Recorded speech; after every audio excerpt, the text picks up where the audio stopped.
Благодарам председателе, благодарам колега Спасовски, но морам да потенцирам дека не сите пратенички групи даваат поддршка на овие измени на кривичниот законник. Еве на пример пратеничката група на Левица денеска не е присутна кога се работи за еден ваков суштински закон, односно кривичниот законник. Имено во претходниот период многу често овде во парламентот знаевме да слушаме расправи или предлози за тоа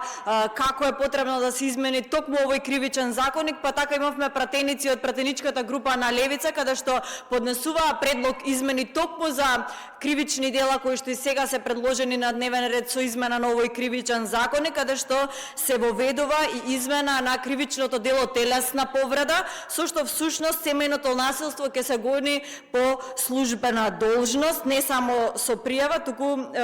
ќе се даде можност да се гони по службена должност, односно од страна на државата. Многу често пратениците од Левица доаѓаат тука само за Рилс, за Фейсбук и за Фейсбук политичари да изиграват, а денеска кога треба да се носи потреба од еден ваков закон, не се присутни. Тоа треба граѓаните да го знаат. Или кога носиме исто така законско решение по однос на злоупотреба на туѓа снимка, фотографија, аудиозапис со сексуална експлицитна содржина, ново кривично дело каде што се врши заштита на приватноста, ако без согласност нели се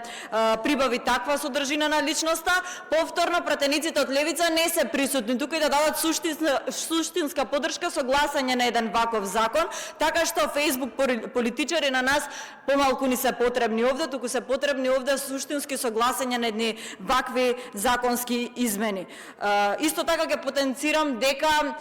не бегаме од јавна расправа, ќе имаме организирано јавна расправа и по измени на овој кривичен законник, каде што ќе можеме да ги соочиме аргументите и многу отворено и транспарентно да се соочиме со истите, така што пратеничката група на ВМРО, ДПМН и коалицијата ќе организира јавна расправа и ќе расправаме по овие законски измени, каде што апсолутно ќе го дадеме и својот придонес по однос на се она кое што го каже експертската јавност и она кое што цениме дека и ние како пратеници можеме да го дадеме како дополнителна вредност. Благодарам.